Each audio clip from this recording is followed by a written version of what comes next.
It's been about a week and a half since I recorded that other part.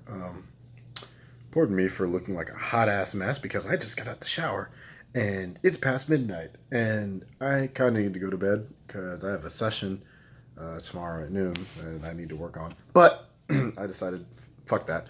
I'm going to continue talking through my very exciting trip through New York. I don't know if I mentioned that the night that we went out, Thursday, when I got in, you know, I was at the bar and everything, enjoying, having a good old time. We also got, what did I eat that day? A lot of this trip has to do with food. A lot of my travels were food motivated. So I had like Mexican fries or something like that earlier that day. Well, once I had finally gotten in and we got through the tunnels and everything, and he was showing me a little bit about the MTA. Then that night, as we were leaving the bar, like 1 a.m., I got pizza.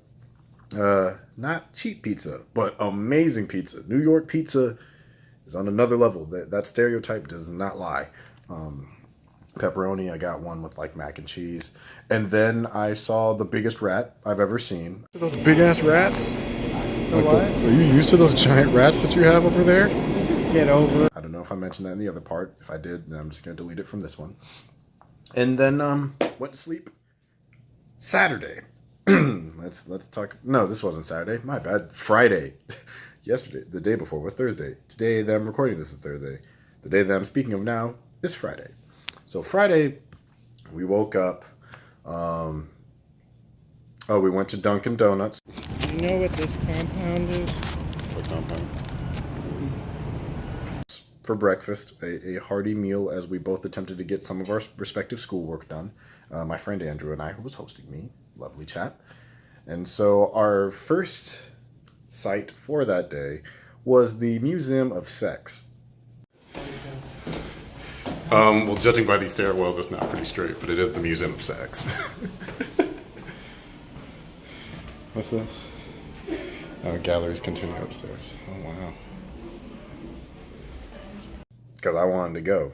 Being someone that, you know, wants to be a sex therapist, like, yeah, why not go to the Museum of Sex and learn history about sex? So I did. And I took a bunch of pictures there that I probably cannot show you. But I do have a video or two that I can show. I probably may have a picture or two that I might be able to show. It was like to be in Pamela Anderson's breasts. But it was really fascinating. It was actually, I actually did learn a lot while I was there just about the history of sex. They also have an incredibly fascinating gift shop. I would have bought something, but it was way out of my price range, and I was already spending a ridiculous amount that weekend, and we'll get to that later on once we get to Sunday. But yeah, saw some things in the Museum of Sex, learned some things in the Museum of Sex, bounced on a absurdly large pair of inflatable breasts for about 3 minutes. So that was an experience. My camera actually cut out while I was trying to record video of it. Sucks, but you know, it happens. And you know, as we were coming back, saw the Empire State Building. I didn't go inside it, but I saw it with my own two eyes and got a nice picture of it. I saw a ThinkGeek store next to a GameStop, which is genius. Whoever decided to do that in New York, you're a genius. Then we went back, crashed at his place for a little bit, just unwanted, tried to get a little bit more work done. Then we went back out and just walked about the city. Actually, we were looking for a specific place. We were looking for a donut shop, a bagel shop, and then dinner. Like I said, a lot of this was food related. But before that, we went to Times Square. I framed my camera. Really? Yeah. Oh, disrespectful. Fuck that pigeon.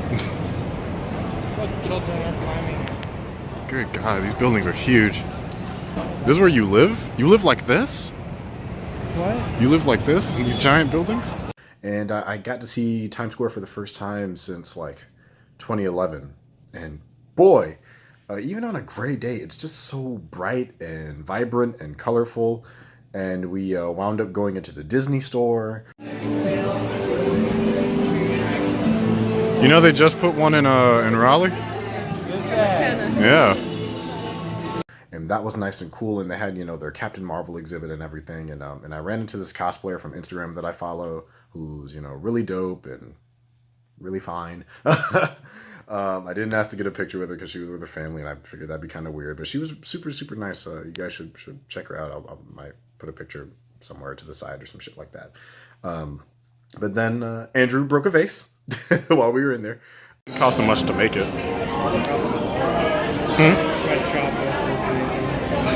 They probably do in the back. There could be a third secret floor. We don't know. We don't know what happens in that little employee area. Picked up, clang, whole store froze. But everyone's like, it's okay, it's okay, it's okay. So we like escaped and pitter-pattered upstairs, and they had their little Captain Marvel sale for Captain Marvel. And it was interesting because it was a double-decker Disney store. Just saying that 3 times fast. I mean, we have a Disney store where I am here down south, but I haven't seen one with 2 layers to it and these nice big glass exhibits with the Star Force costumes and Carol's costume and stuff like that. And so, we walked around Times Square a little bit more and kept going and going. And just made our way through the other parts of the city. I can't tell you specifically what part, because honest to God, I don't remember exactly. I do remember, judging by the photos that I'm also looking at while I talk about this, that we wound up at the New York AIDS Memorial. We wound up on a side of town that was very pro-LGBT, I guess is the right way to say it, So we also wound up in a sex shop and a bookshop. Fitting for the day. It was a very sexual themed weekend, oddly enough. It was really weird. But in the process, we found the donut place that we were going to. And damn it, I wish I could remember this place. I think it's called the Donut Bar. I think might be the name of it.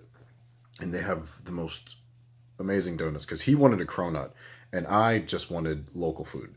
And they're not the cheapest, but they are worth the money. I still have a not an eclair. It's a cannoli chocolate cronut still sitting in my fridge that I need to destroy once I have my cheat meal sometime this week. Because I had one while I was there, and oh my God, that was orgasmic. The people at the donut bar, amazing. Super sweet, super dope food. If you go to New York, you got to hit that place. Walked past the Stonewall Inn, because I'm like, oh shit, history, cool. So I got a picture of that.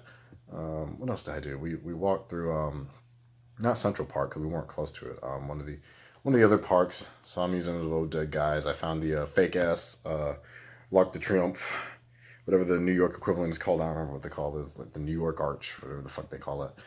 Got a picture in front of it. Saw some cathedrals and some other sites as we were walking around looking for a bar. Well, no, we were looking for dinner actually, and we wound up at this Italian place. So here's a funny story. It's called Manny and Pasta. Guess we'll see how the food shakes out. So, thank you. Manny in pasta. It says Manny in on this side, and pasta. Well, the pasta's on the other side. I think it is by price.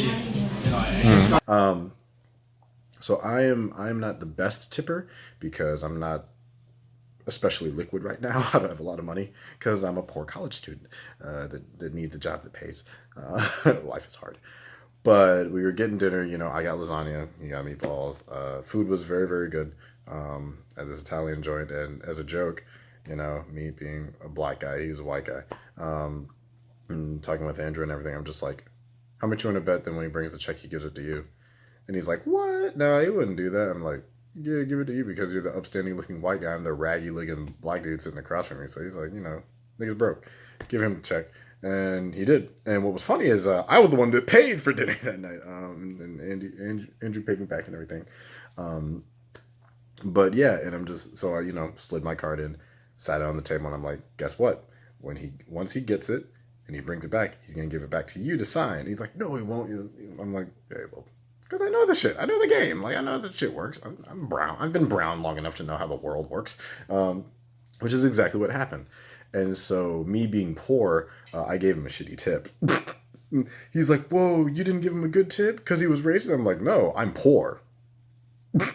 I would love to give him a bigger tip, but I'm broke. If I go out to spend money on food, like, I can get the food myself and tell them to order. I don't give a shit. But, like, I'm not saying they don't deserve good tips. Pay your fucking waitstaff, okay? Like, if you work at a restaurant, pay your fucking waitstaff so that they have a livable wage. They shouldn't have to live off tips. I'm sorry. Tips are extra. It's like bonus points on a test. But yes, the food was lovely. We skedaddled around, and we had also picked up bagels. This was actually, I think, the day where we walked the most. I think we walked about 12 miles this day, potentially. I forget We walked a lot, and we saw this. I saw this giant clock that had like the time for the day and military time down to the millisecond, and then the time to the next day, all in like one long line. And we saw some activists and shit going around. Went to a couple bars. I got a drink.